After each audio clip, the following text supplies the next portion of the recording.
Salut tout le monde. On se retrouve aujourd'hui pour une nouvelle vidéo sur l'un des projets Disney les plus sombres et assurément le plus macabre, tellement dérangeant qu'il n'aura finalement pas vu le jour. Le titre de ce film d'animation en 2D est assez équivoque et donne le ton. Il s'agit de Mort.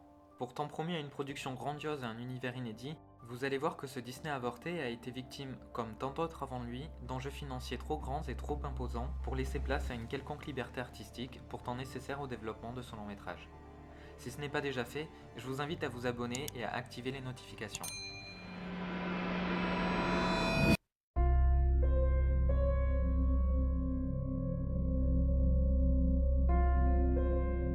Fin 2010, des rumeurs laissent entendre qu'un nouveau projet serait en développement chez Disney. Il s'agirait d'une adaptation du roman Les Annales du Disque-Monde.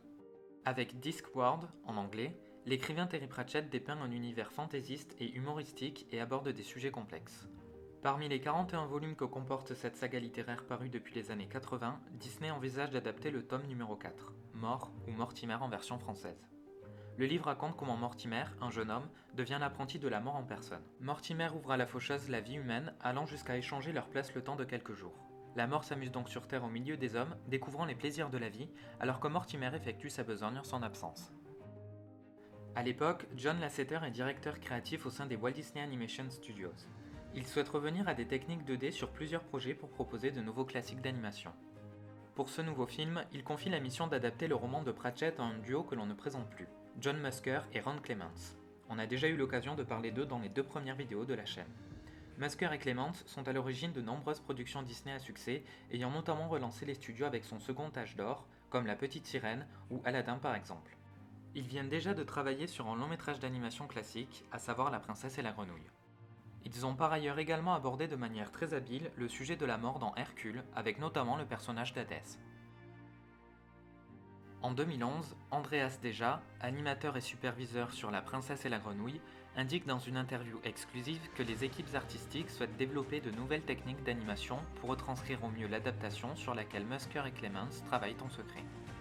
On comprend donc qu'Andreas est également lié au projet, lui qui avait débuté sa carrière sur Taram et le chaudron magique, encore à ce jour le film Disney le plus sombre jamais réalisé par les studios. Les équipes souhaitent-elles s'engager dans une production aussi macabre ? Le développement artistique qui se fait en parallèle ne concerne malheureusement que l'écriture du script par Terry Rossio et quelques concept art. Alors que les fans s'enthousiasment déjà de Mort, le projet est annulé sans cri égard quelques mois plus tard. Heureusement, nous avons quelques informations sur le scénario. Alors avant d'évoquer les raisons de l'abandon du projet, voici ce que Mort, des studios Disney, aurait pu être. Mortimer est un jeune homme qui cherche à s'émanciper pour ne plus vivre chez son père, avec qui il entretient des relations conflictuelles. Souhaitant donc une certaine autonomie financière, Mortimer est à la recherche d'un travail. L'emploi qu'il trouve finalement l'envoie dans l'au-delà, au service de la mort elle-même. En le formant, cette dernière se rend compte qu'elle ne connaît pas le monde des humains et souhaite découvrir ce mystérieux endroit dont elle récupère les âmes et les oriente par la suite dans l'au-delà. Elle décide alors de poser des congés et laisse toute la responsabilité de ses missions à Mortimer.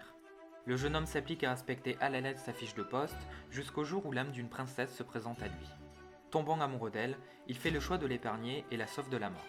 Les conséquences de cette décision sont catastrophiques puisqu'elles impactent tout le cosmos. Mortimer et la princesse prennent ainsi la fuite pour échapper à la mort et déjouer les plans du destin. Disney n'a finalement pas obtenu les droits du roman de Terry Pratchett. L'adaptation de tous les tomes était vendue comme un pack. On se doute que les négociations de ce genre de deal doivent être très complexes, mais on ne peut pas s'empêcher de se demander comment les choses se sont déroulées. Pourquoi le mastodonte mondial du film d'animation n'est-il pas parvenu à acheter les droits ? Était-il trop cher ? Se sont-ils confrontés à un refus de l'écrivain ? Y avait-il d'autres enjeux ? C'est à se demander également si Disney voulait réellement obtenir les droits du livre, malgré le développement artistique que les studios y avaient consacré.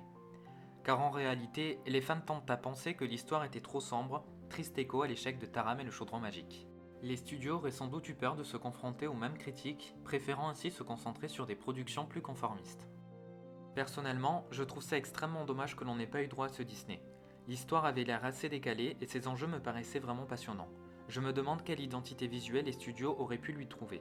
Un style soft creepy à la Tim Burton ou bien quelque chose de plus classique et fidèle aux productions Disney ou Pixar. Je comprends que le sujet du film était peut-être trop complexe pour un dessin animé familial, mais le projet avait finalement le même potentiel que Coco. C'est pour moi un rendez-vous manqué et une décision regrettable que d'avoir choisi d'annuler ce film. Je pense d'ailleurs que le duo Musker-Clements était la garantie d'un film réussi. More se serait sans doute démarqué grâce à l'audace de son thème principal et à l'intensité de sa narration. Les artistes Disney qui ont travaillé un temps sur ce projet témoignent des enjeux d'un tel film. Pour autant, le long métrage a été littéralement avorté, tué avant même de prendre naissance, sans réel développement comme pour Gigantic ou les Gremlins. Les studios n'ont pas voulu réitérer la même erreur qu'avec Taram et le chaudron magique. Par-dessus tout, la vision des producteurs s'inscrivant plus dans une démarche budgétaire qu'artistique, le film aurait fait prendre des risques financiers trop importants aux studios. J'espère que cette vidéo vous aura plu. N'hésitez pas à indiquer en commentaire si vous auriez aimé voir le film. Je vous invite également à vous abonner, à activer les notifications et à laisser un like. A bientôt pour une vidéo sur un autre projet de film avorté et pour une vidéo sur un autre de vos Disney préférés.